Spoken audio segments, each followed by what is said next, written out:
This podcast is part of E2C Network, where we share the whole Auburn experience.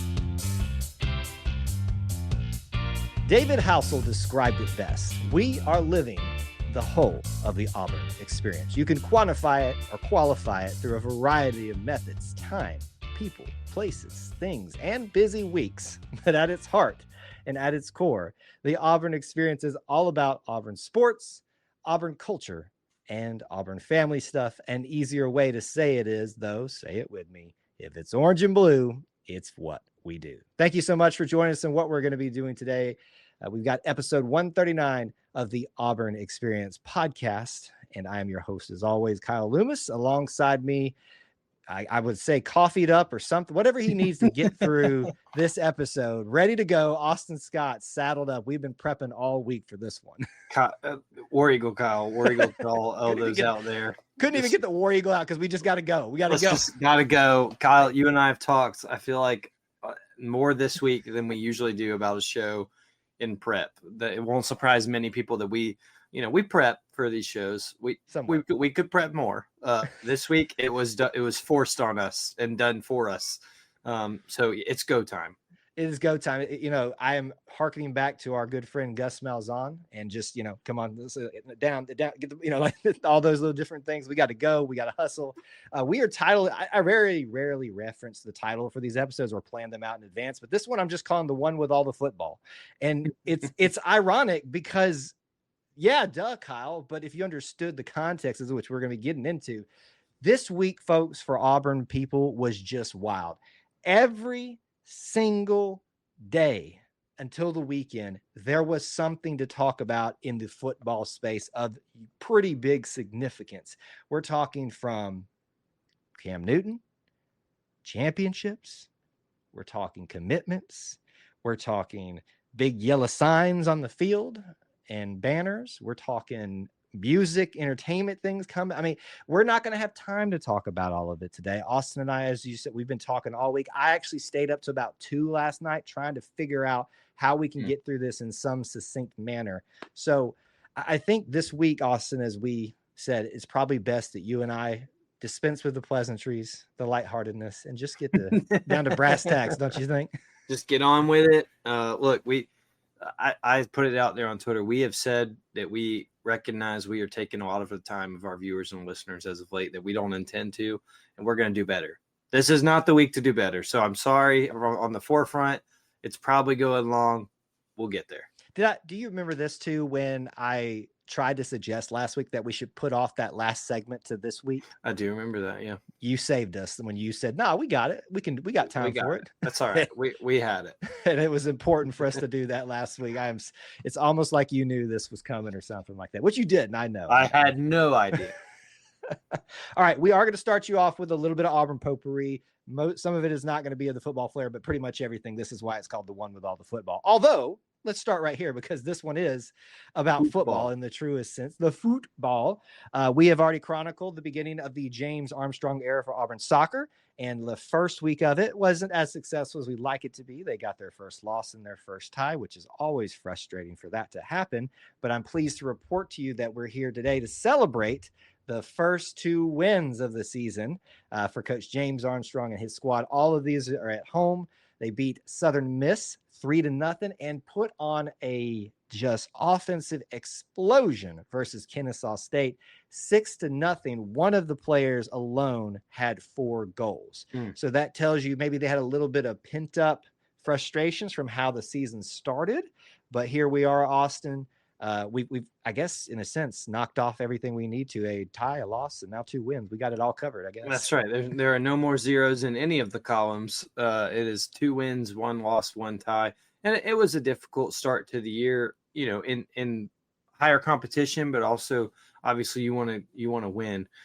So good to get the monkey off their back, and 2 big shutouts now as well, with a 3-0 win and a 6-0 win. So hopefully the ball is moving in the right train, and things are going well for the Armstrong era, and we'll continue to monitor it. But congrats to him. I know that I'm sure that's something after 2 of his first games, he's sitting here thinking, we had a good preseason. When am I going to get this win? And he gets it.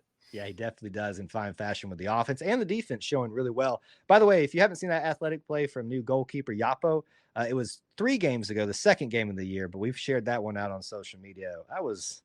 We're in good hands. I know Prohaska being gone is a little bit scary now that she's not there to guard the goaltend, but certainly we've been prepping with new talent, and Yapo seems to be one of those. Plenty of others as well. Olivia Woodson's already getting her goals and things like that, and plenty of others. But check in on them. We won't necessarily have one every single week for you guys in long form, but we want to chronicle the first wins of the James Armstrong era, and certainly we'll keep you up to date with them as best we can throughout the year on the Auburn Experience. Speaking of keeping you up to date on things, it is the beginning officially of another sports season. There has been the preseasons for volleyball. They've had the orange and blue scrimmage.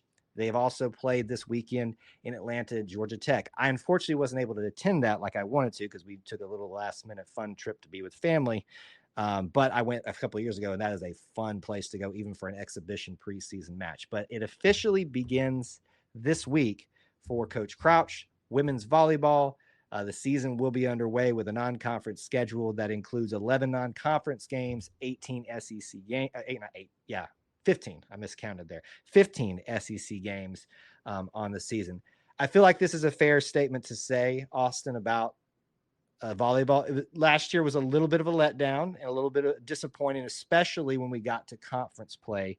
Obviously, there's reasons for those things. That's not to say that the efforts weren't made, but I think we're probably sitting at a time where we'd like to see a really good bounce back this year for volleyball.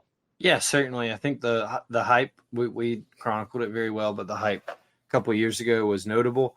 A lot of people jumped on, and there's still a lot of players from that team still on this team. And so I think, like you said, a good bounce back year seems to be due.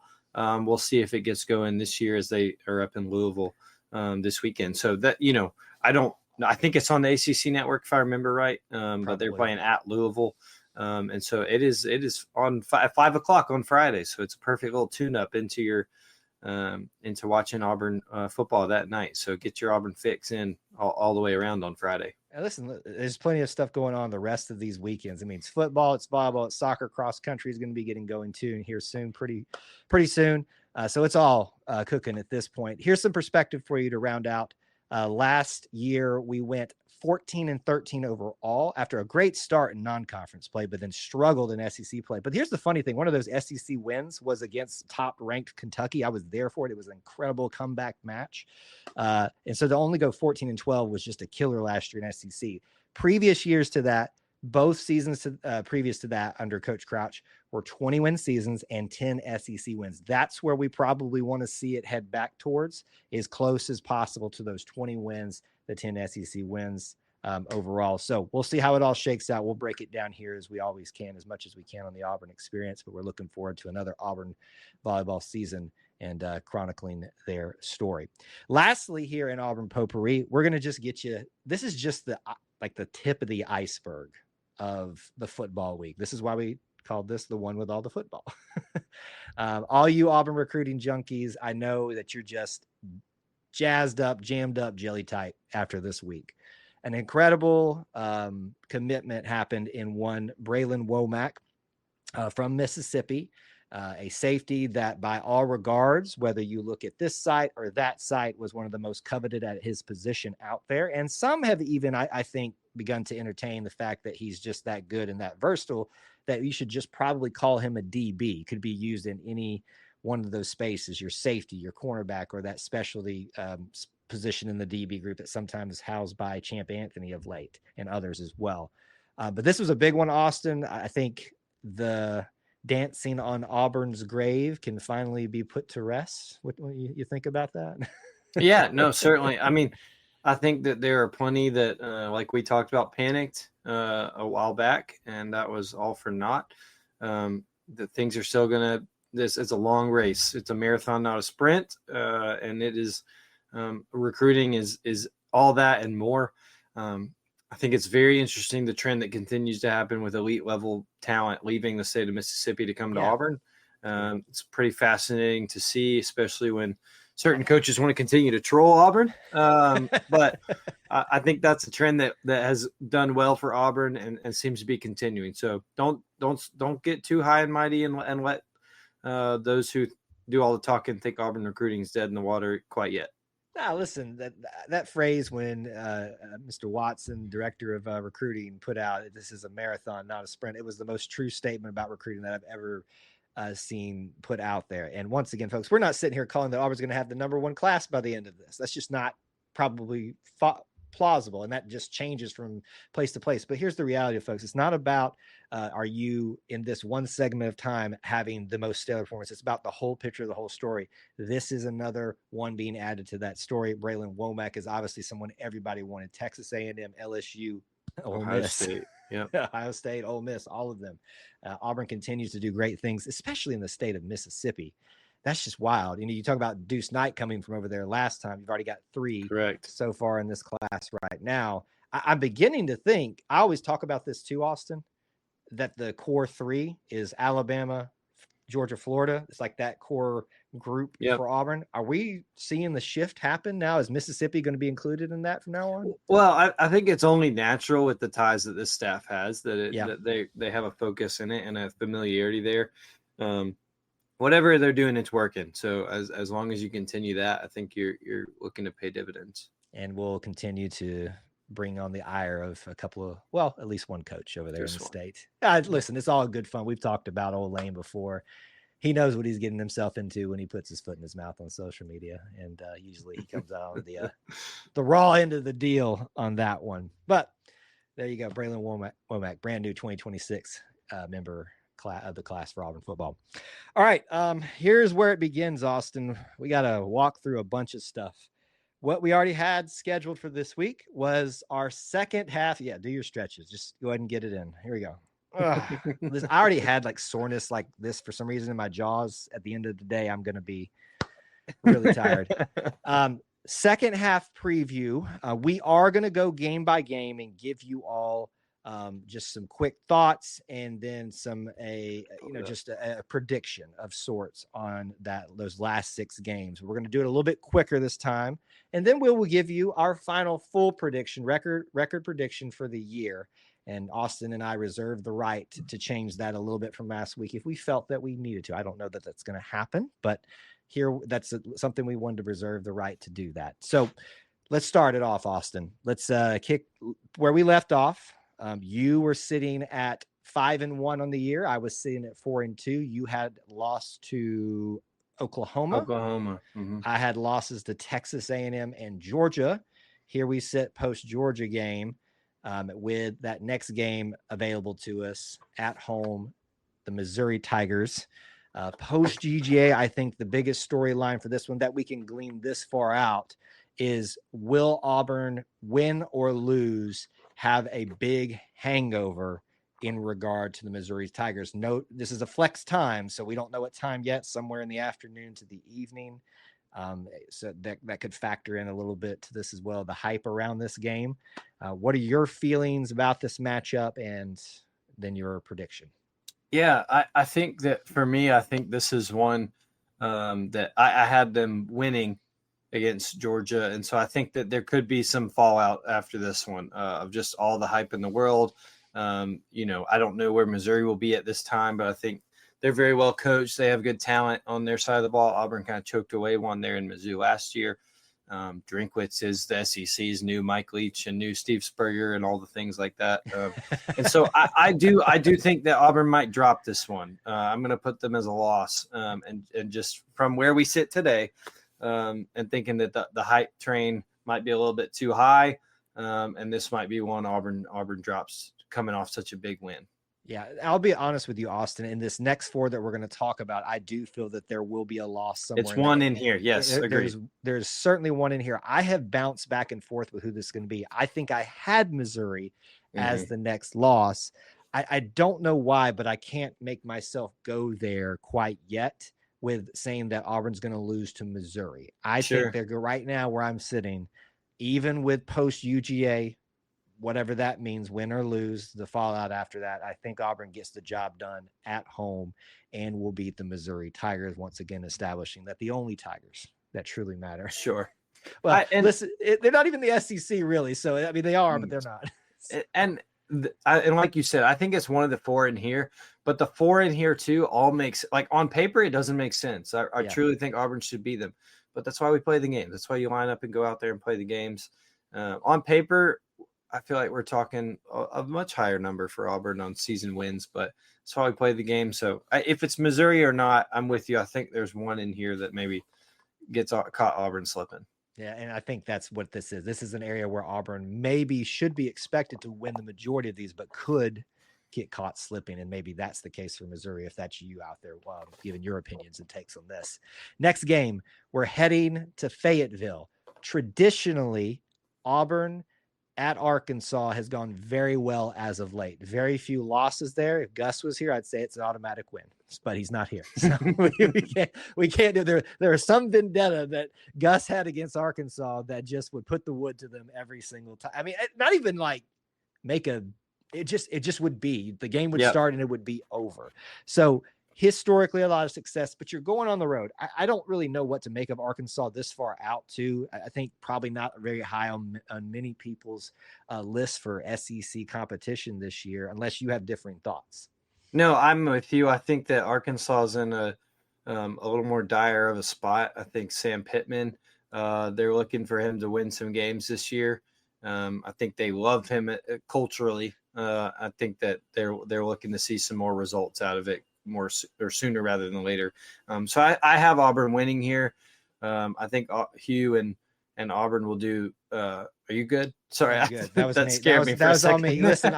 Listen, I thought you were about to say they're going to lose, and then no.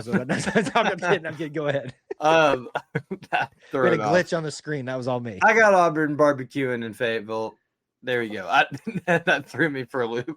Listen, really what was happening there, for those of you that are watching, you saw I glitched a little bit. That was really me preparing to get off the screen with what I'm about to say. Auburn's going to lose to Arkansas. Oh, boy.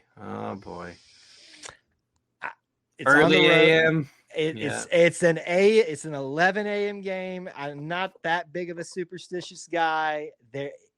Auburn is going to drop a game this year that doesn't make sense, that it should not drop. And I feel like on the road, I hope not. But I always try to find that one game that feels like right now where I'm sitting at, Auburn should win, but they're not going to for some odd reason.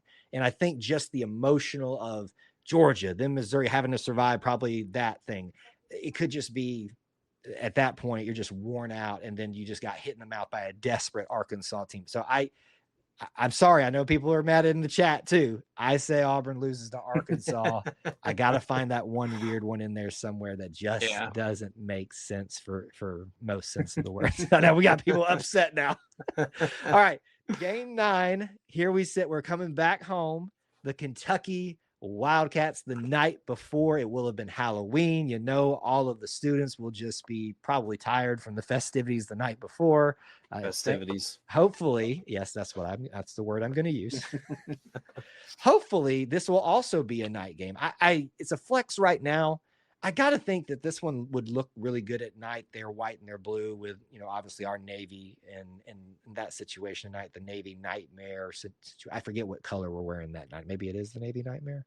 I don't remember either. Where do we sit right now on each of our predictions? 4-3 and 5-2. Yes, that is currently where we both sit. So this is where, are you going to change it now based off of that? No, I'm just trying to think about what TV might want. What TV might want. Yeah. So here we go. Zach Calzada is there. As of this moment, he hasn't won the starting job. Auburn legend. Yeah, but what a story that would be. He finally gets to play in Jordan Hare Stadium, just not in the orange and blue. What are you thinking in a prediction? Yeah, I like Auburn here. I don't think Kentucky is quite good. I think that Auburn ran through them like sliced butter last year, and I think that it has a similar vibe here. I think regardless whether you're right, I'm right, whether neither of us are right, I think this will be a game where Auburn's back home, really looking to get back on track, and I think Kentucky's probably a pretty good opponent to do that against. Yes, I also feel highly confident about this one.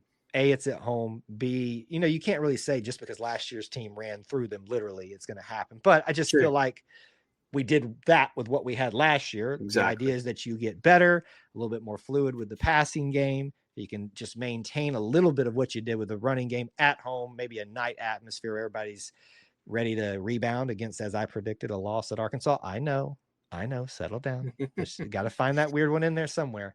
I predict a win versus Kentucky, and I'm hoping it is a night game where we're able to do that and have a lot of excitement around that matchup, because it will be maybe the last night game of Auburn's season, unless something else happens later in the year. But I think that's the only other one that makes the most sense out of that one. So we both have wins for Kentucky in this early prediction. Game 10. This is probably, and ironically, one of the bigger stories of Auburn's 2025 schedule. And his name, it's not even about Vanderbilt. His name is Diego Pavia. And the monkey that sits on the back of one Hugh Freeze, having lost to Diego Pavia when he was with New Mexico State. All the Bama fans cheer. They heard the name New Mexico State and they just started like uncontrollably squealing. We do the same thing when we think about Lamo, by the way. But that losing to them at their place, losing to them here, having him on the ropes. Pavia doesn't look like he should be that good at football, but he is. I compare him to Michael Carrera, if you remember that name in basketball. This is at their place. My other thought here, Austin, is their stadium finally going to be complete? You know, like, will we have I know nothing about the construction updates at Vanderbilt. You would think the nerds would figure out a way to do it more efficiently. I don't know. I truly don't know if they're done or not. Listen, I mean, they've been putting all their energy into actually being formidable this year, that past couple of years in football, so they couldn't divert all power. That's very true. It's all gone. People talk about allocating NIL resources. They've allocated brain power elsewhere. It definitely feels like that. All right. I mean, I think honestly, Austin, this one feels like there could be a lot of perceptions riding off of the program if they can get the monkey off their back here. What do you think? Yeah, I mean, it'll be as soon as the game ends with Kentucky, it'll be talked about from the minute it ends all the way until kickoff with Diego Pavia and Auburn. I think that you're going to see people or more Vandy fans there than traditionally in the past. Especially if they're having another decent year. I think it won't be perfectly Auburn North like it's been the last several times. So I think it'll be an atmosphere that'll be wild, and it'll be a lot of anxious buildup for Hugh Freeze and Auburn. I do think they're gonna get it done. For me, we talked about this slate of 4. It was this one or Missouri for me. And surely it wouldn't happen 3 years in a row, right? Like surely not. Technically 4 if we're just talking about the Pavia angle. And Hugh, yes. And right. Hugh, sorry, the Pavia situation. Go ahead. Yes. Yeah, that'd be 4, right. But for Auburn's sake, surely not 3 in a row against Pavia and 2 against Vanderbilt. So I'm banking on that by then Auburn has some things figured out on exactly what they like to do. And by then Auburn or the odds shift back in its favor, or what's the saying that it all evens out. It all balances out. As was it? Oh, it's the Thanos quote. Equally balanced as all things should be, or something like that. I'm thinking surely not, but so I'm going to say Auburn wins at Vanderbilt, but they better be ready. They absolutely better be ready. Obviously, there's a lot riding on this one. Did you give a prediction?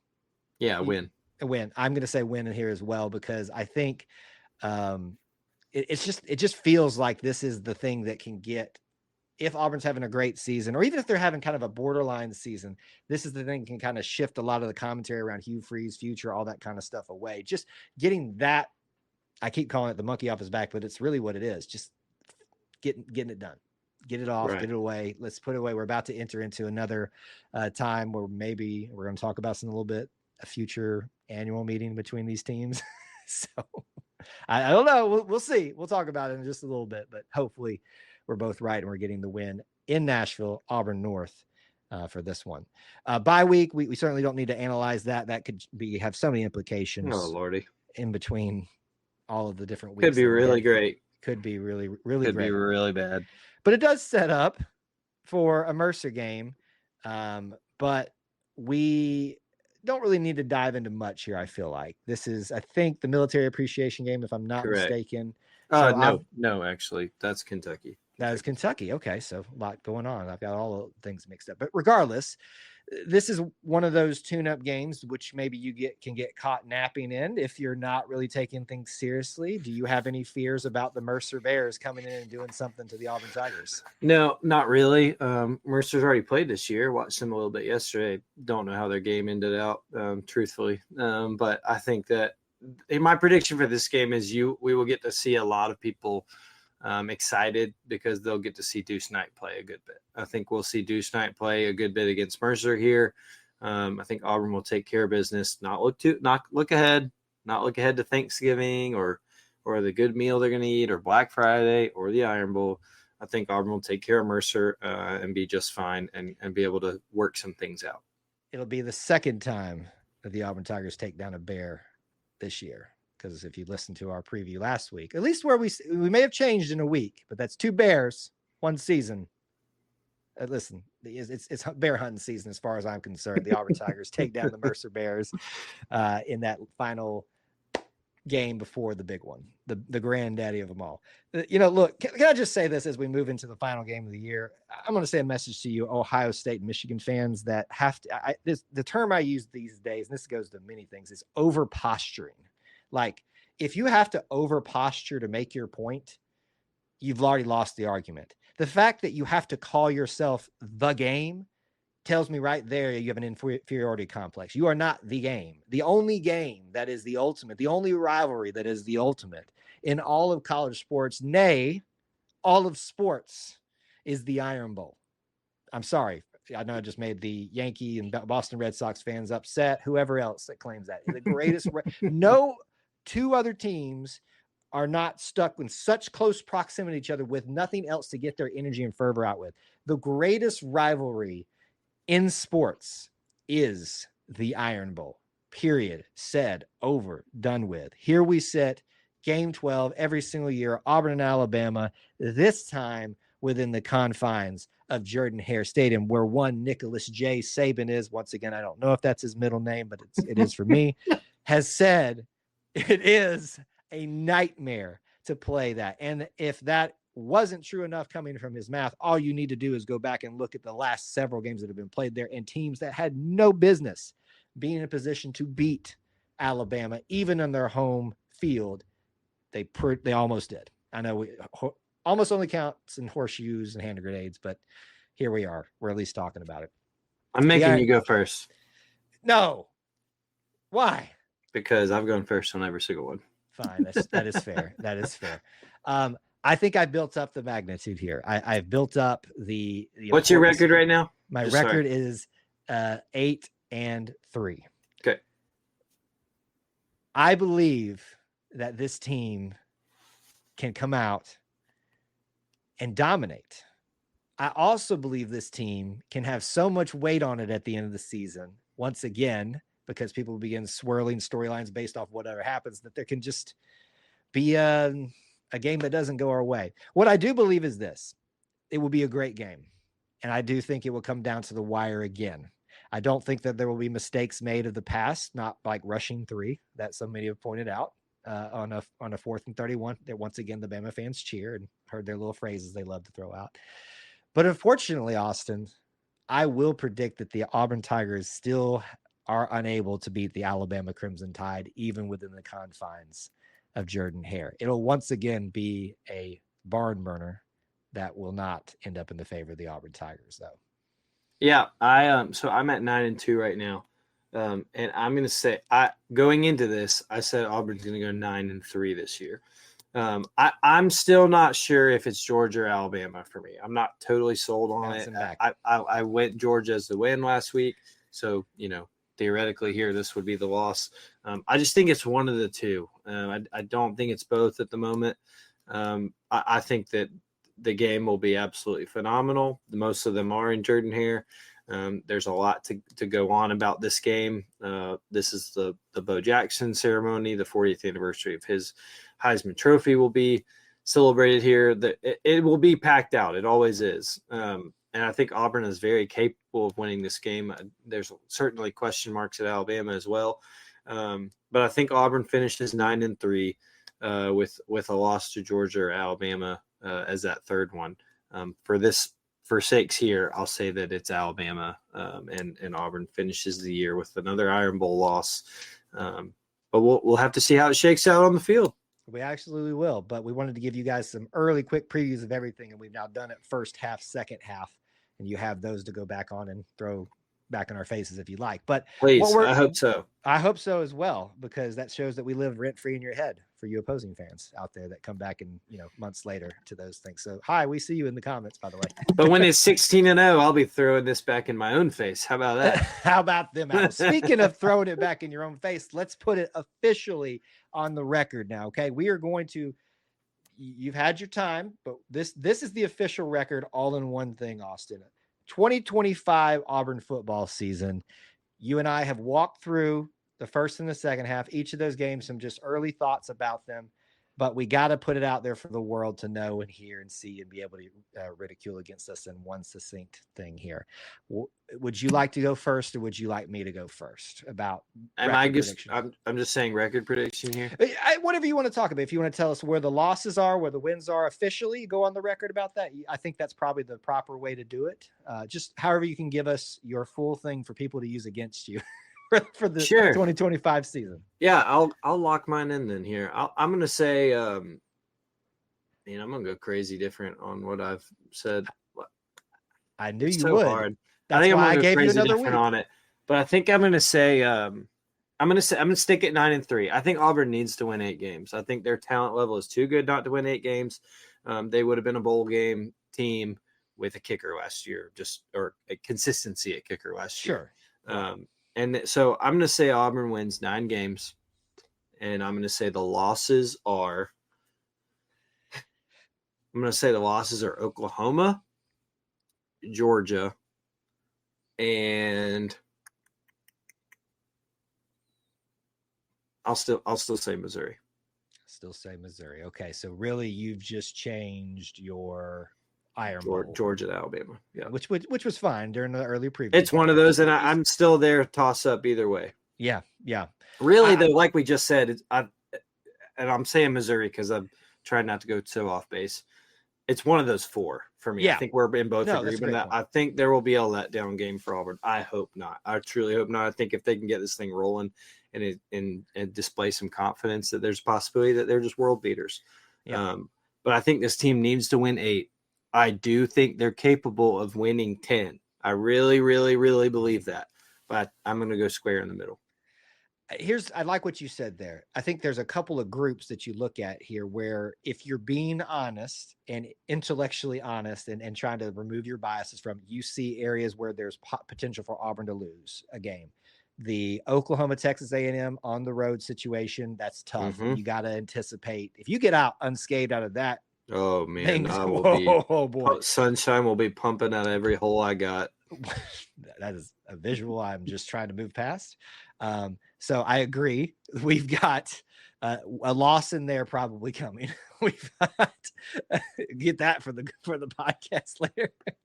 We have got a loss probably coming, or anticipating a loss that's highly possible between Alabama and Georgia, as you said, but also that group of 4 of Missouri, Arkansas, Kentucky, Vanderbilt. There's got to be another. I'm going to power pass through these. You got to get it together, man. So those are the. Give me your number then. My number is I will lock in at 8-4. My losses, I will remain the same. I have waffled between Texas A&M and Oklahoma for a swap, but I will keep it at Texas A&M winning. So a loss for Auburn.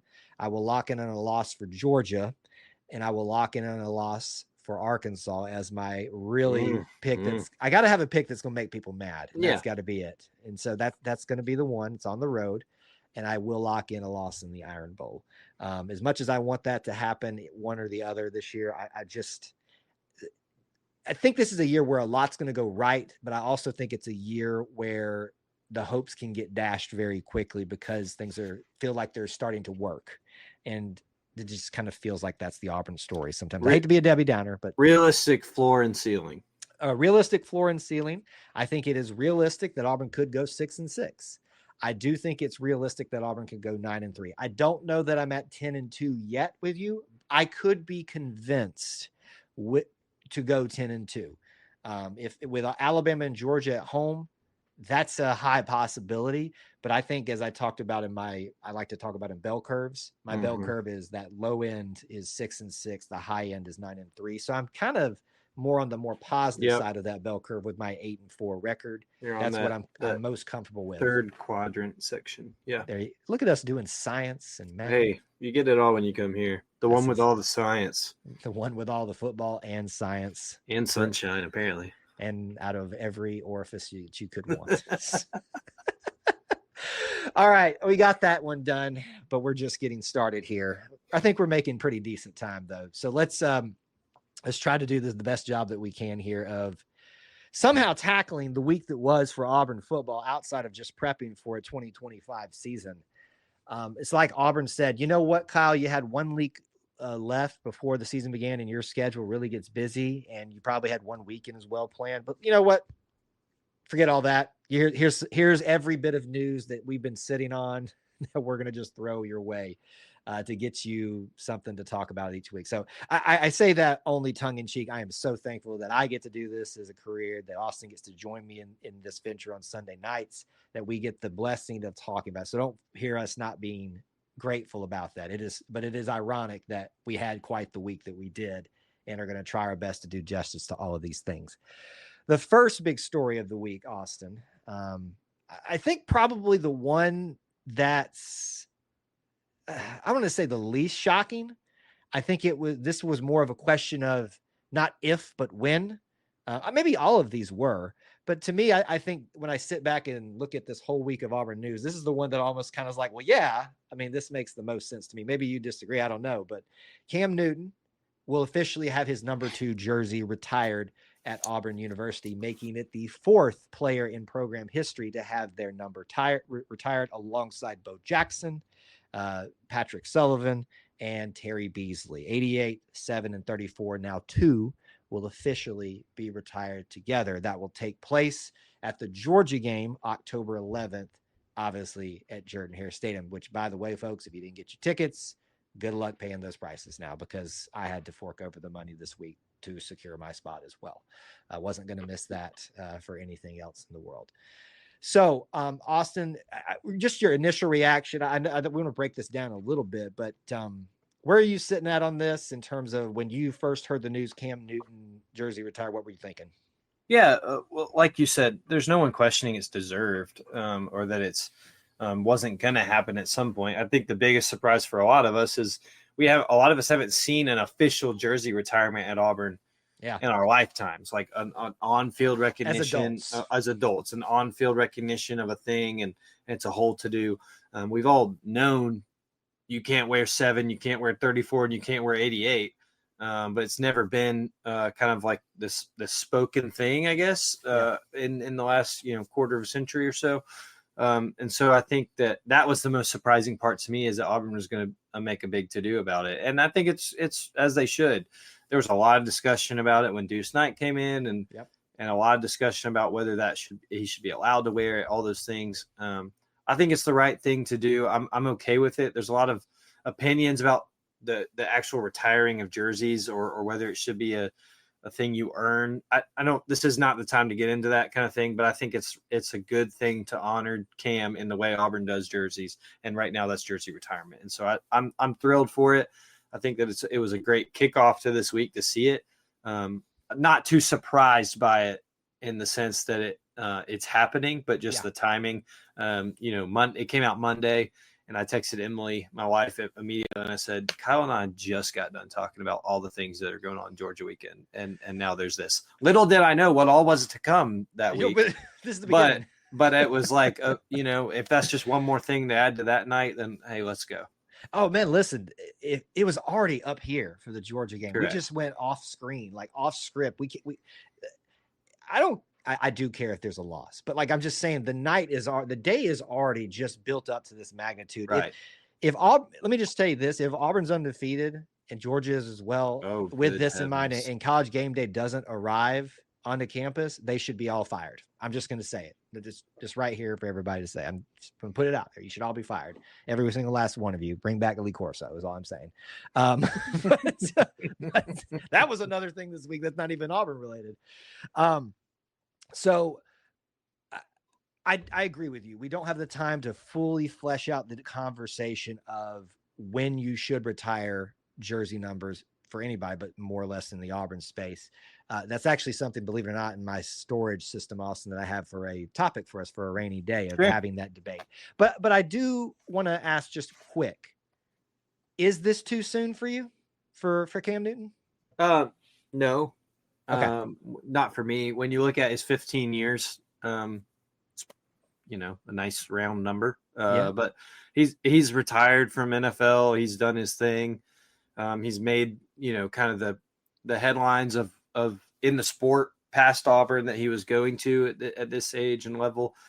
So for me, no, it makes the right amount of sense for me, and why prolong it any longer. I think John Cohen in the video Auburn put out said he was surprised it hadn't been done before now. I wasn't that surprised it hadn't been done before now, just because, one, like I just said, we hadn't seen an on the field thing or an official formal thing like this in a while. And two, I just think you need to give it some time for, you want to retire guys when they're in good standing. Let's say that. And whether they've done accolades past Auburn to acknowledge those as well. And I think it's been enough time. Do you differ? No, I actually don't think it's too soon. I think the next thing I was going to ask, and your answer answered it for me, is this too late? And I'm assuming that you don't feel like this is too late of a situation either, correct? I'm not at the point where I was like, oh, well, I thought if we hadn't done it now, we weren't ever going to do it. No, I think this is a good time. I think Cam is still, he's relevant he's relevant. He's still very well known. You saw that with the players who got to meet him say, they still knew who Cam was. It wasn't like it was. I think if you go a few years down the road, it's more of a legend in their mind thing. These guys were still, they were little, but they got to watch Cam highlights and see him play. Yeah, I did see some people. I saw both sides of it this week. I saw this was too soon. I saw a lot of this was too late. And I probably more disagree with the notion that this was too late. Like it should have already happened. It's not that I think it was deserving, but I think there's a conversation that I want to have us two one day. When is the appropriate time? What are the parameters that we can best formulate together for when this probably should happen for somebody? Because we've got people trying to retire Janai Broom's number, and he literally just left. And it's not a question of deserving. It's a question of when is the appropriate time to do so. And I do think the more I've sat back on this after just getting over the initial shock of it, that I think we found that sweet spot where this is quick enough, but enough time went by. Now, let me ask you this, because it has been an unofficial thing, right, for 15 years.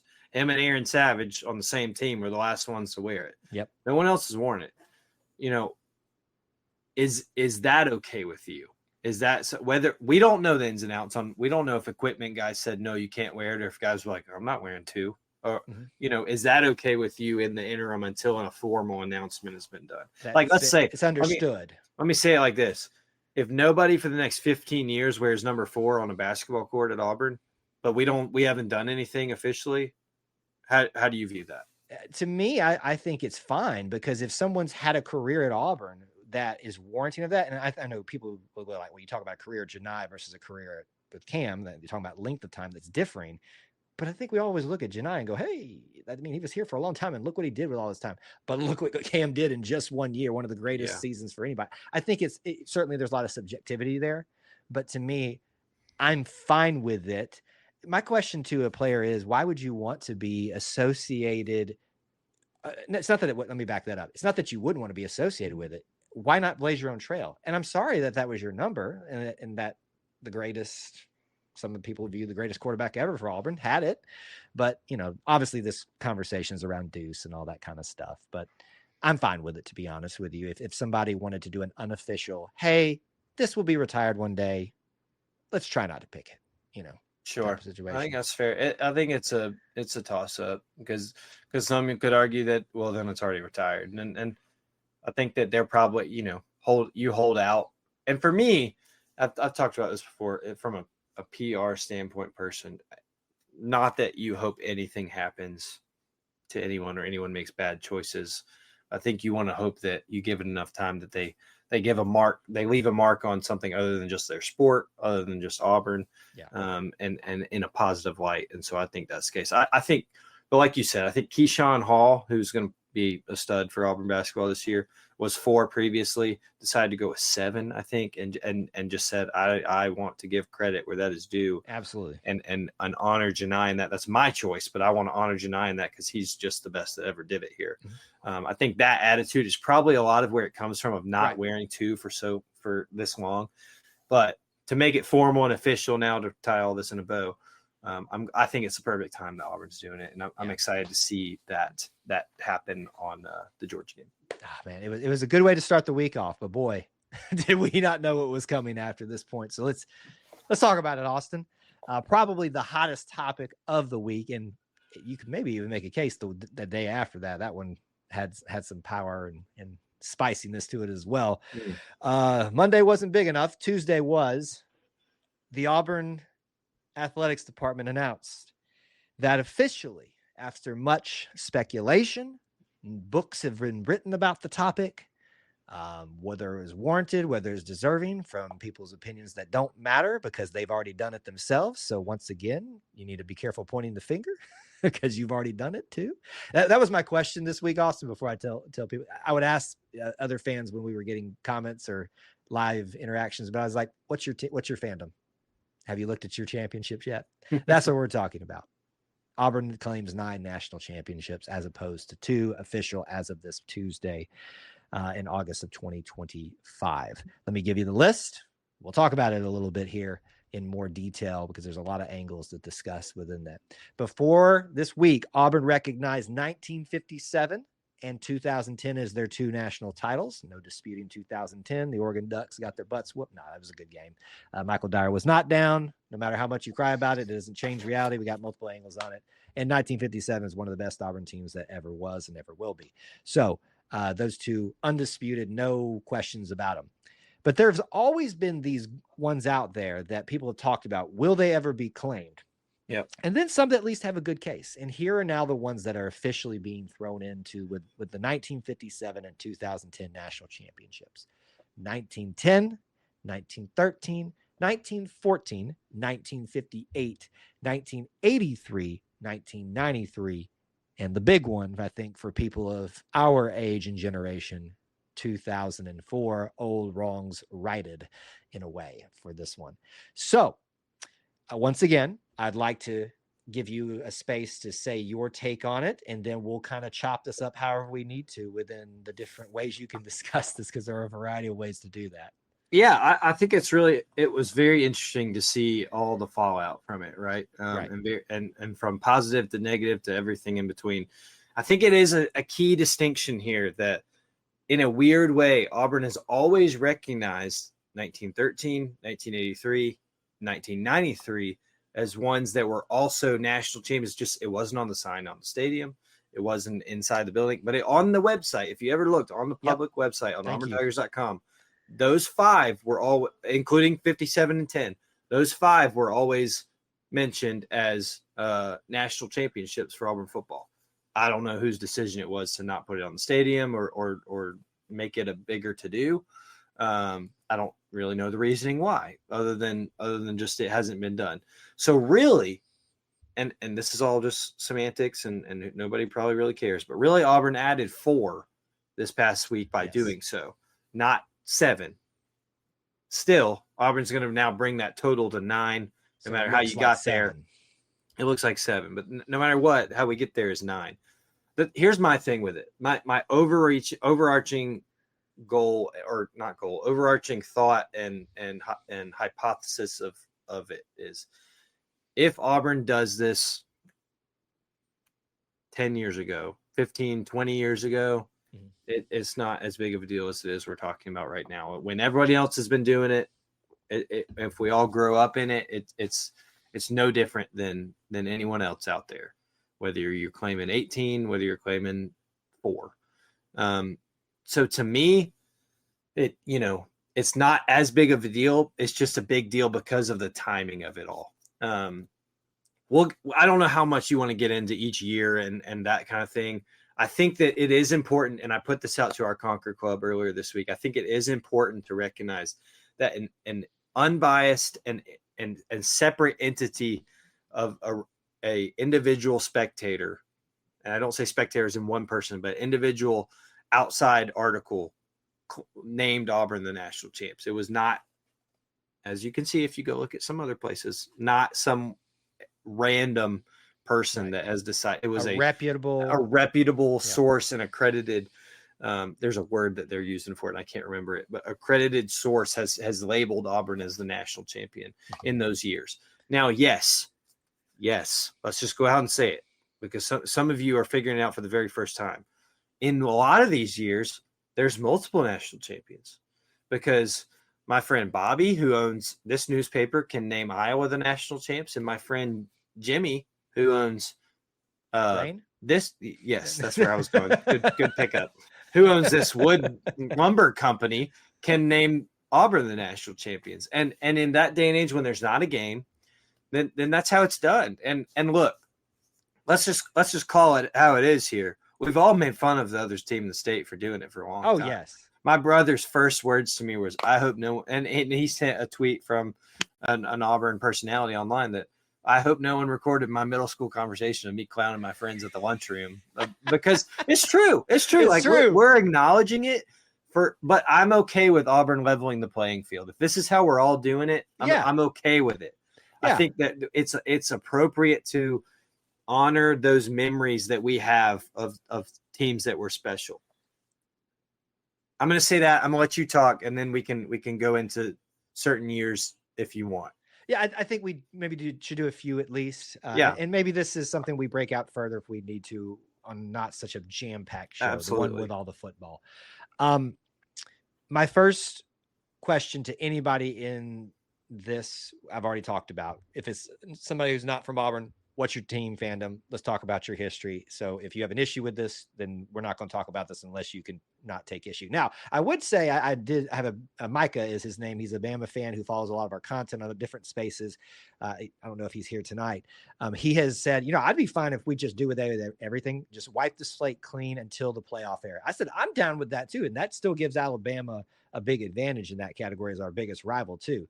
I'm down with that. It's just not apples to apples, right? And right. Like we all acknowledge that, like whether it's BCS playoff, right, AP, whatever was happening in the 50s, it's not apples to apples. And so I totally agree with Mike on that. It's just, it's strange at this point to call it. Look, we all saw that Princeton has like 40 something. Yes. No, they don't. No, they don't. Okay. It's crazy. That tiger has stripes that are faux. Like that's right. Worse than pretending to your Tigers and that your name's really Bayou Bengals. Like let's get real here about this kind of stuff. So that's where I kind of start with this type of thing. I want to dive into what you said about the angle of I hate that I used to make fun of Alabama and other teams for this type of thing, and now I can't. Folks, let me just say something right here in the camera. You're making it about you. This isn't about you. This is about the other players. This is about those teams, those coaches, the staff, everyone that put their heart, sweat, and tears and earned the right in someone with some reputability's eyes to be named national title. And this is the way it was done. And this is the way it is done now in terms of recognizing this. So if you can't set aside your own personal feelings, and just, you can still feel that way, but you have to be able to acknowledge that it's a selfish thing. And this isn't about, I'm making it that way. Like, I acknowledge that. Like, trust me, I have thrown that and will continue to do so, because there are still ways to distinguish what Auburn and Alabama do this situation. Don't let that slide in this conversation. Still not apples to apples. But let me be very clear.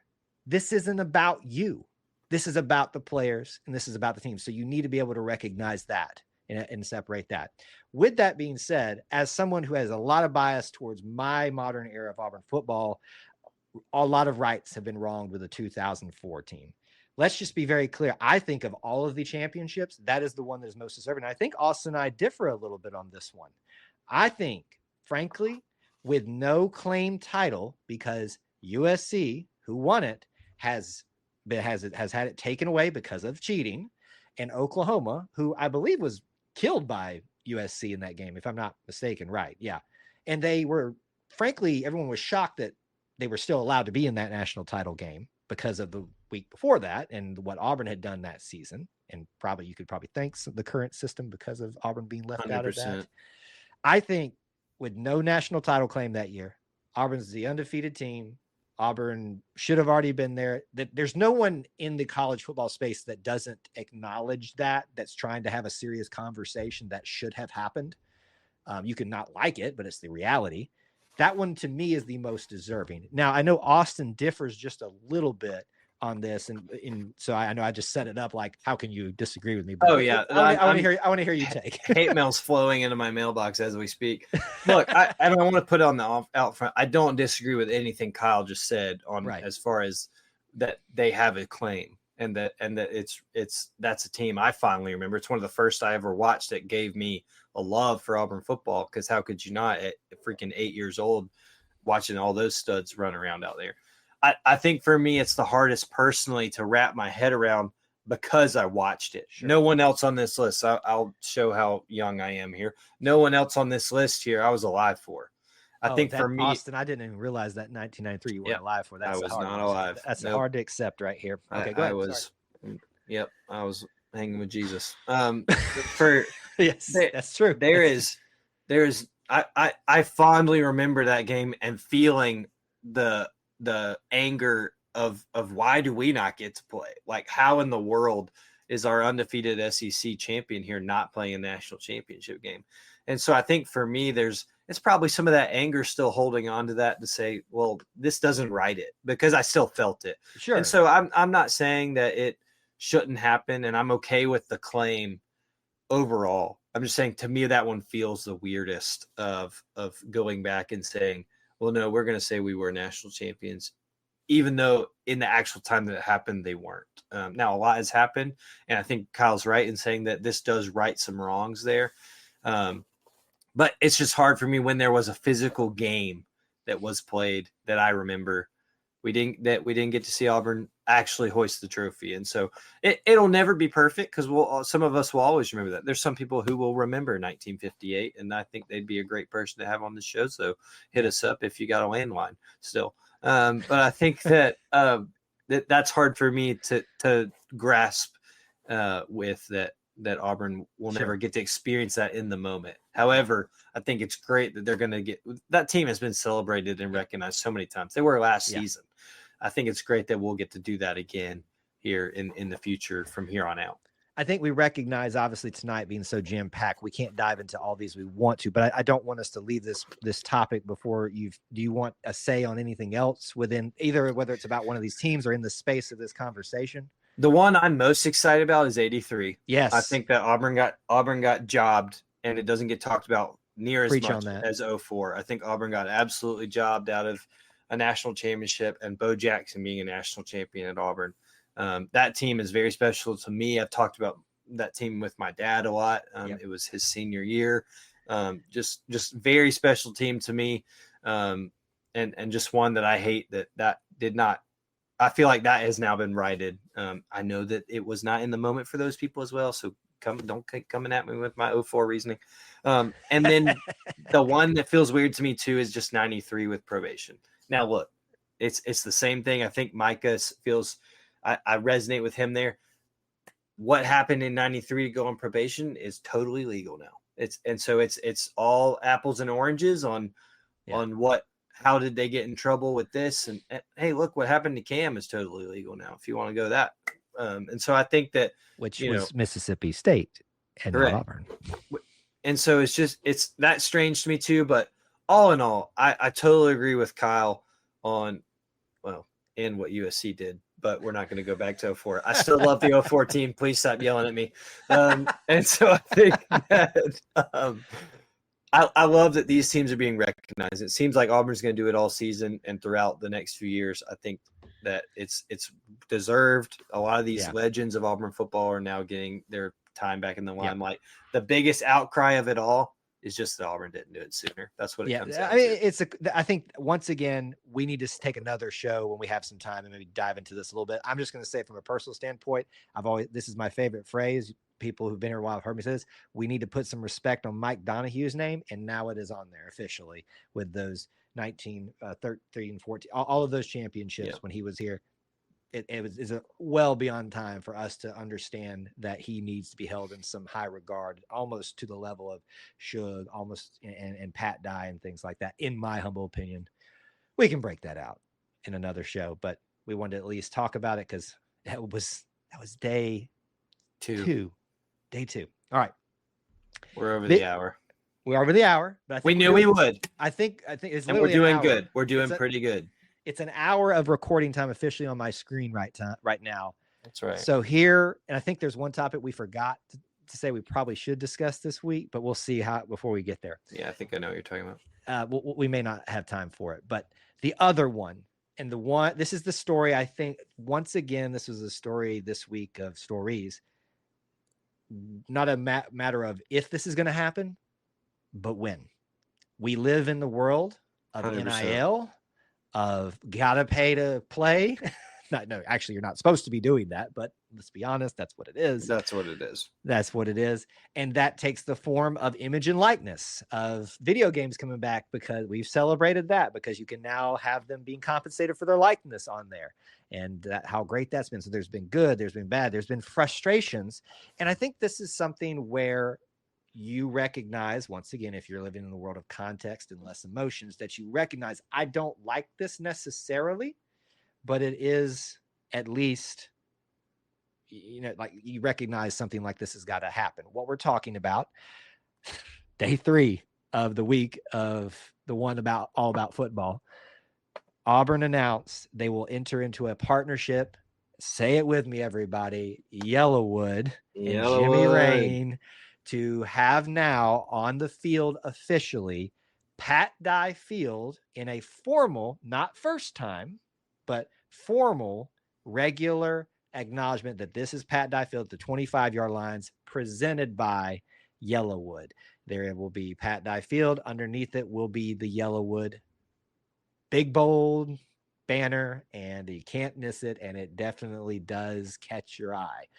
We have seen it now, the images and all that kind of stuff. Once again, Austin, I feel like this is one of those things where we need to talk about the reaction to it, the whatever angle you would like to discuss with it. I've got several feelings I want to share, but I want to give you the floor as always to break it out for us. Look, there was no shock on my face at all when I saw it. I truthfully, I thought it would have happened last year. I was gonna say, it wasn't were you shocked that it was this week though? No, I think Auburn was just ready to get on a heater this week and decide to just keep it rolling, man. Hey, let's just keep pushing out emails, see how many we can go. I know, right?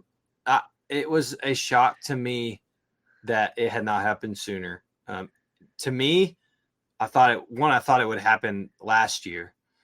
It was never not going to be YellaWood, and if it wasn't, it was going to be their first right of refusal. And look, at the end of the day, it was going to happen.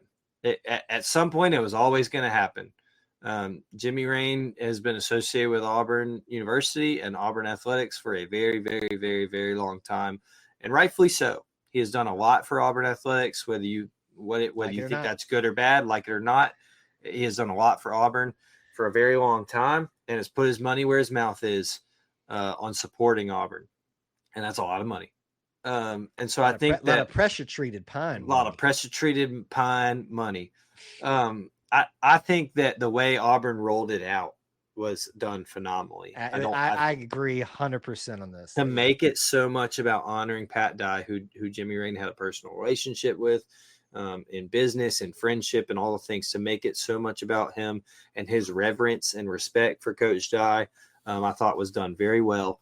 I think it, whether people want to admit it or not, it eases the pain of seeing something like that come to Pat Dye Field. Look, do I wish it was a prettier logo? I do. I wish it wasn't just the yellow block down there. But at some point, this was going to happen. And for it to be someone that loves Auburn and that wants to support Auburn well, is important to me, and I'm okay with. I think if Auburn had taken the first one they wanted that would have paid them the most, and it would have been some random outsider that just was looking for where they could get the most brand awareness, I'd be more upset. But the fact that it makes it be someone who loves Auburn and wants to be Auburn and now has decided they want it to be a part of Pat Dye Field in name too as well is okay with me. It was inevitable. It was inevitable. I just hope people no, and I understand if that doesn't make you feel any better about it. Right. But same with paying players, same with just the changes of the nature of the game and safety issues. It was inevitable. And so for me, the fact that it's YellaWood is okay with me. Can I just say this is the second time I'm going to quote Thanos tonight? Or rather, I am. It was inevitable, or rather, Jimmy Rain was it? Listen, folks, we all recognize this. In our perfect world, you agree with this statement, right, Austin? In our perfect world, there are no advertisements anywhere, right? Absolutely. In a perfect world where content is just free and you can do whatever you want, there's no money needed anywhere. I don't want to put ads on our stuff anywhere. In a perfect world, that's great, but you got to pay the bills. And we got to go to Hawaii. So it's got to happen. Well, we got to get a lot more ad revenue. Let me just tell you that right now, because we can't get my pinky toe. Mr. Rain. Mr. Rain. Hey, you want YellaWood slap down there? That big bowl. This whole box will be yellow if you want it. Forget Austin's gone, just YellaWood. I'm talking to YellaWood the entire time. So I look, we all recognize this is not our preferred method. But at least this is something that, as Austin so eloquently put it, this is something that is so strongly connected, someone that is so strongly connected with Auburn. If you have not done, I'm going to make a bold statement here. You have no room to complain about this if you have not done your due diligence and gone and watched the video and the press release and listened to the heart behind Auburn and Jimmy Rain about trying to make this about Pat Dye. Make no bones about this. This only happens because of money from YellaWood, and so they deserve recognition.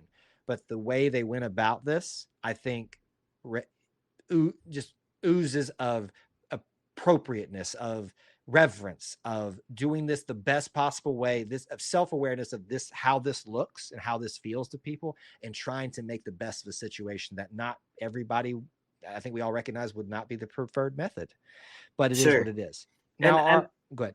Oh, and here's the other thing is that it may seem like, well, Auburn's just, why did they have to do this? And other people aren't going to do this.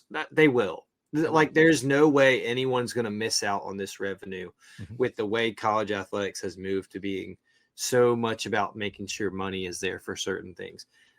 I promise you, I will bet my small podcasting salary that's $0 from Kyle Loomis on what this is. It will be Saban Field presented by somebody at Bryant-Denny Stadium one day. Somebody will pony up because the dollars make too much sense for the brand awareness they're going to get there. Now, if it's Saban Field by Bryant Bank, it wouldn't surprise me. But it's going to be something like that everywhere because everybody's not going to miss out on what the money can be from that. And they need it in today's world where running college athletics gets more and more expensive. I would say I have the perfect partnership in that regard for them. It would be some type of dentistry or orthodontics, but I guess you got to have teeth first to be able to do the partnership. I mean, I don't know. I mean, just a thought. Maybe that's what that's a really fun segment to pick on what would be the best presenting sponsor there one day. It would be excellent one day. So that's where we're at on this. Look, it was going to happen. I know the next phase of this is, when does this appear on the jerseys? Look, it might, it's a possibility. And I want to maybe transition us with this statement here. We understand you don't like this version, what happens with NIL. We understand that we don't like it, prefer it either. I think we need to move beyond our normal posts and comments about, I don't like this. There's no one that likes this, I think, that's got their sanity with them. Let's move past that. Let's talk about how to move forward with it and have better conversations around it. I've kind of got to the point where I'm just done even entertaining the complaints about it. And that's not to say that you don't get to share your opinion about it. I think there are conversations to be had about it, but you just get so many things these days that are just like, I hate this and this sucks, and why does everything else in college football? It's just a waste of time. Why are you here? It's like, just this is the way. It's just a waste of time at this point. So that's why, to me, it was so important that it was done right and had a story behind it. The fact that they're friends, and the fact that they had a working relationship together as well, and the fact that he wanted to make it sure that it was about Pat Dyefield more than anything else. And you can call BS on that if you want to. If you watch the video, I don't think you can say that with honest heart. Absolutely. Now, that's the main bulk of this week, and we're at an hour and 10 minutes exactly and record time. I'll do it if you want to. You want to do it now? My question to you is, would you prefer the preview thing we were going to do? We're doing that. Y'all are watching the sausage being made live right now, by the way, folks. Would you rather the preview, the other conversation that that we forgot about in our thing, meaning SEC related things? I'm worried that's going to get lost, because from here on out, it's recap and preview. Okay, so you want to do SEC? I'm good with it. I think we talked a lot about our preview for Baylor last week. Okay. If you missed out on that, go see it. I think you go look at it. Not much has changed. Look, very first and foremost, I'm going. I can't wait. I think it's going to be a heck of a game. I'm glad Auburn's kicking off college football, if you don't count this past weekend, which I watched. But I'm pumped for it. So go watch our recap, our preview last week. Kyle, let's just do it. And some of y'all have already, a lot of y'all have actually. So thank y'all for that. So I think that's the best thing we can do with our time here. All right. This was day 4. And this wasn't even just about Auburn, but it's almost like, hey, Auburn's getting all the attention. Let's get the rest of the SEC in on this. Another story of something in this realm was going to happen. Was this going to be the exact story we were going to be talking about / when this was going to happen? Not if, but when is the main commentary we have around this. The SEC announces that officially, starting with the 2026 season, they will move from 8 games to 9 games effective next year. You and I just released a clip of the danger of losing Auburn and Georgia. Yeah. And literally the day before, and I even thought, something's telling me to post this for some reason, or else it's going to be redundant. And it did really well. So I'm thankful that I did. But the next day they announced that Auburn, but the SEC will have a 9-game SEC schedule. In fact, I think I wrote it all down, and maybe I didn't. That's his problem. Since we forgot to talk about it, I didn't. But essentially, you are going to have 3 retained games every single year in your conference lineup, and just like basketball, and then rotate the other 6 every 2 years. So that means that I didn't agree with the way they described it, Austin, because technically you don't see everybody but every 3 years, but they described it as every 2. I know what they were saying. Yeah. What we just saw the last 2 years is the model. Just add a game and retain 3 of them. Correct. As opposed to retaining Georgia and Alabama like we have done. We've retained some others as well. But anyway, that's besides the point. That's the main points. 3 SEC opponents will be retained. Rotate everybody else. You will get to see everybody's home and away within a matter of 4 years. Gone are the days of that you don't get to see Florida but every 6 years, and much less see there or the other place that you didn't go in that rivalry or that matchup every 12 years. Thank goodness that is over. Do we agree, Austin, that this is the best model to go forward with? It's time. It's been talked about forever. I still stand by what Commissioner Sankey said at SEC Media Days, and we talked about here. I don't think any other power conference would want to trade their 9-game schedule for an SEC 8-game schedule. However, I think a big role that played is the college football playoff announcing that they are going to take into factor strength of schedule more. That only helps the SEC, and you add a game there. It puts them still at the cream of the crop. And so I think that played a big role in this. And look, it's a money game. We just got done talking about this. The fact that Auburn and all their SEC friends will get to sell a 9th conference game to add on season ticket totals and all the other games or all the other things like that. It's time. I'm excited for it. As someone who likes to watch smaller college football and mid-major sports, I do worry about less payout games and how that affects this, but this is the Auburn Experience, not the mid-major experience. One day you'll catch me on that show. It's going to be great for Auburn and great for college football. It is. There's nothing wrong with more SEC football. Absolutely nothing wrong with it. Does it mean it's perfect? No. Does it mean there won't be collateral and the negative in some? No. There's always going to be something negative about any big change that happens. But we've all seen that we were coming to a head on this. Your choices were this or Auburn and Georgia is no longer an annual game. And take it outside of the conversation.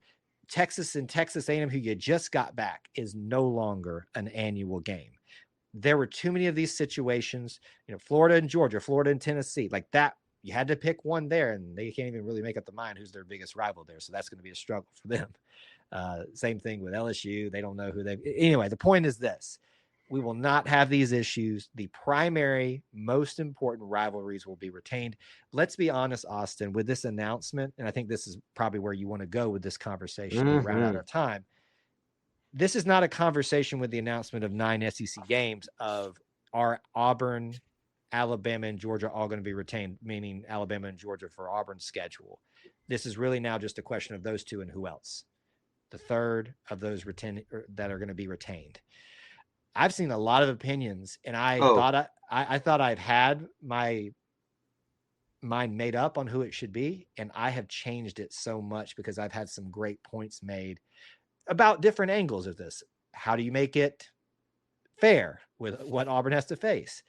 Can you preserve more traditional rivalries that have gone by the wayside? Is there regional implications that should come into this that make more sense in terms of traveling and things like that? I think there are 1,000 ways that you can break this down. So I guess my question to you, Austin, is do you agree? Is it Alabama and Georgia and one more? And who is it? Or what's your take on that? Well, I think you're right. Everyone and their mother has put out what their predictions are of what the 3 are for every SEC team. If you haven't seen that yet, then you can stay up the rest of the night and go watch that, because there is just about every outlet that wants to talk about college football giving you their predictions on it. Yes, it's definitely Alabama and Georgia. There is no question. Now, there's other teams in this league who they're going to try and figure out what all 3 of theirs are. Like Kentucky probably has no idea. They're probably trying to figure out who the 3 of theirs are. Vandy's like, just let us know when it's. Yeah, Vandy's like, just let us know once Pavi is gone, who we're trying to make everybody's schedule easier. Just let us know. Arkansas is like, are we playing in the Big 12 again? Or are we playing the SEC? Like, just let us know. For Auburn. For Alabama, it's set. Like, Auburn's going to be Alabama and Georgia, team 3. Alabama's going to be Auburn, Tennessee, team 3. That for the vast majority, or not vast majority, I guess, for select SEC teams, that's how it's going to play out. So I'm not surprised by that. I think it's great. Like you said, we hold on to primary rivalries in the conference. That is very good for SEC football, and overall that this conference has been able to maintain that despite all the realignment nonsense in the last decade. For who the 3rd is, I mean, there's been more debate about this online than there's been about, I feel like, anything this week. I totally understand. I want to say this. I totally understand that people are like, good, we got a chance to get another rivalry back. Let's go do it. Let's go get LSU. Let's go get Florida. Let's go get Tennessee. Don't think that's how it's going to happen. I think that there will be some level of balance thrown into this. Now, what makes me most curious about this whole thing is how often are they going to reevaluate this? Yeah. We talked about not a month ago how the basketball randomly changed from Auburn seeing Georgia twice, right? To home and away to Arkansas. Yes. And now their 3 are Alabama, Ole Miss, and Arkansas. And that really didn't come with an announcement. It just happened. Yeah. And so that's wrong. It's very wrong. It's wrong. I'm curious on if that's the same situation with football. Will there be changes reevaluated every 5 years, 3 years, whatever? I think that's a question that needs to be asked. And then also how that's determined. Like, what is the criteria on how this is done? For me, I want to be very careful on how I say this. Are you about to give predictions? No. Okay. I was about to say. For me, I just want to say that I don't care that it's not LSU, Florida, or Tennessee. I think that it does hold. For me, it's good enough that we're finally going to get to go to Gainesville every 4 years.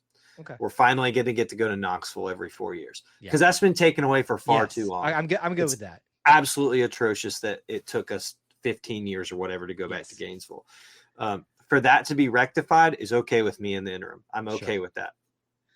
I also am okay with if they give us a lesser program in the current right now, because we play the top 2 teams in the SEC for the past 15 years. I'm okay with that. I think that it's right, to be quite honest with you. I think that Auburn should be rewarded that their rival opponents are the powerhouses that they are. It might not always be the case, and that's why I want to know if this is reevaluated every now and then. It's a good way to think about it. I won't give my prediction yet. You go ahead and I agree with everything that you said. If there's a lot of scenarios, if X happens, if Auburn gets an easier SEC opponent as things currently stand, I understand and accept it, but I also, the fan in me sees a lot of juiciness there. That's just like understood.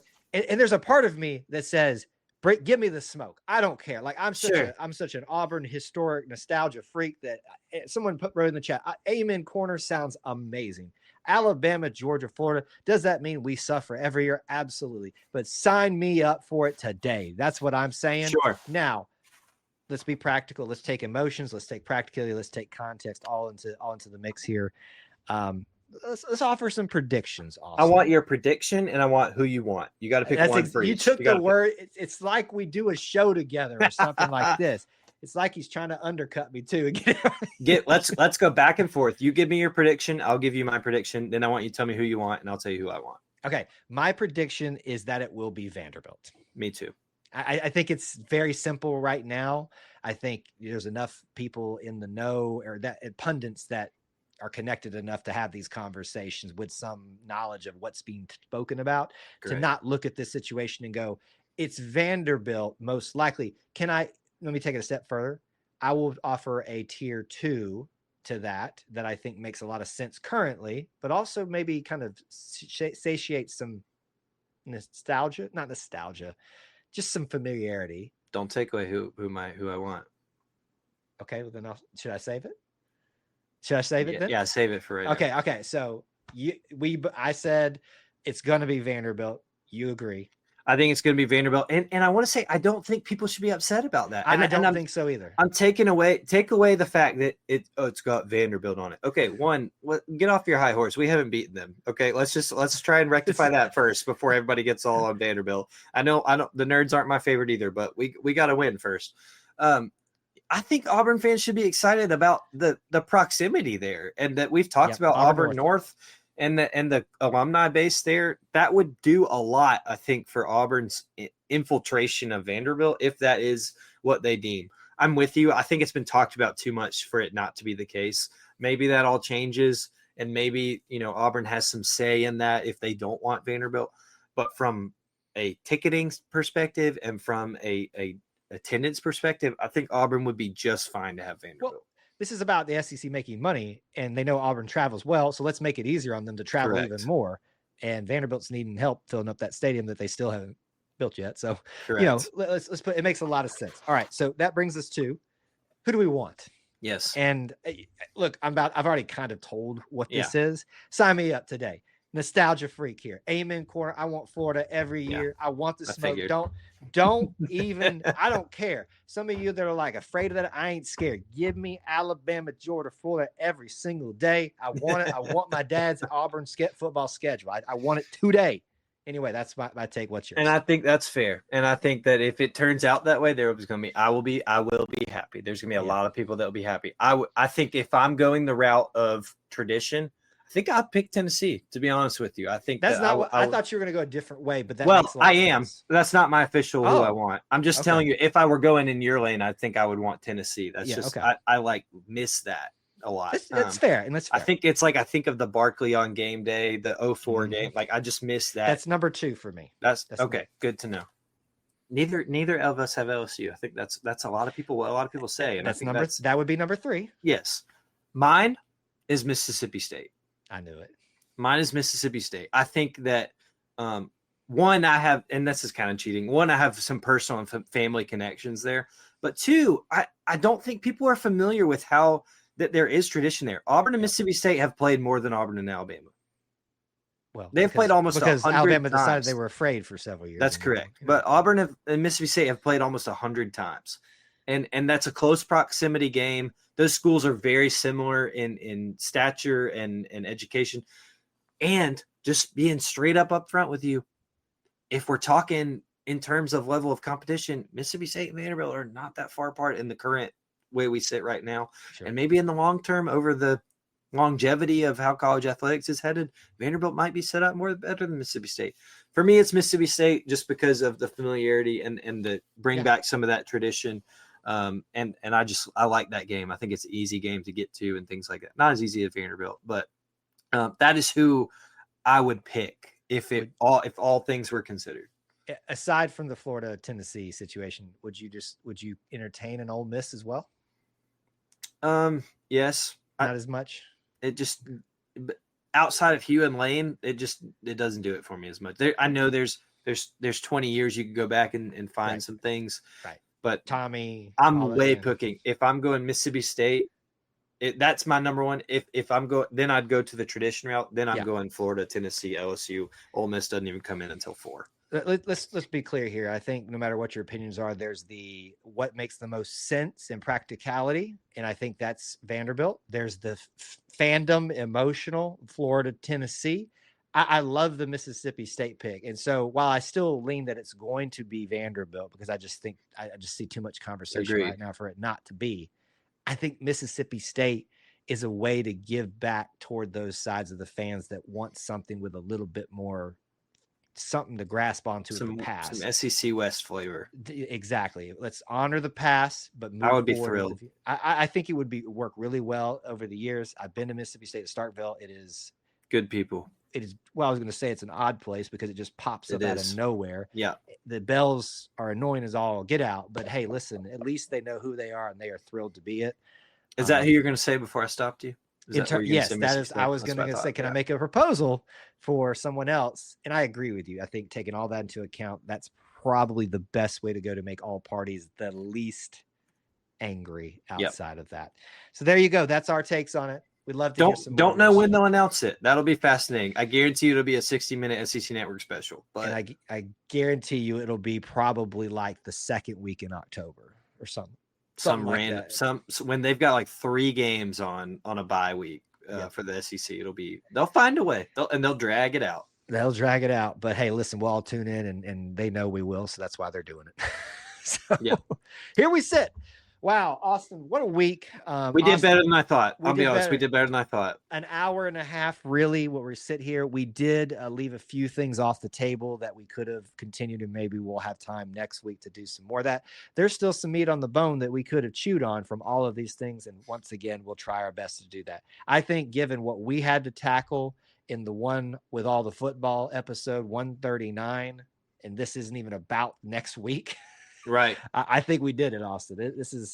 I'm impressed. If you're here and you're still listening, either tomorrow or if you're still watching live, props to you because this is our longest. And it's a good crowd too, by the way. I cannot always promise you it will not be our longest. It will be our longest for long, but it was our longest to date. And thanks for sticking through it with us. Thank you so much for being here and participating with us and being part of our little family within the Auburn family. If you want to look me up, X is Kyle Loomis 24. Hit the E2C Network stuff up everywhere across all social media as well. Email is e2cnetwork@gmail.com. Where can they find you? Yeah, on X, on Instagram at Austin G. Scott. It's game week. I hit the road Thursday, or hit the airs, I guess you could say.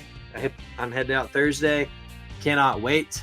It's here, Kyle. It is finally here. We're ready, and we're going to be excited for the one that will still be a lot about football next week. This was truly the one with all the football. Thanks for being here. Until we talk to you again. War Eagle. War Eagle.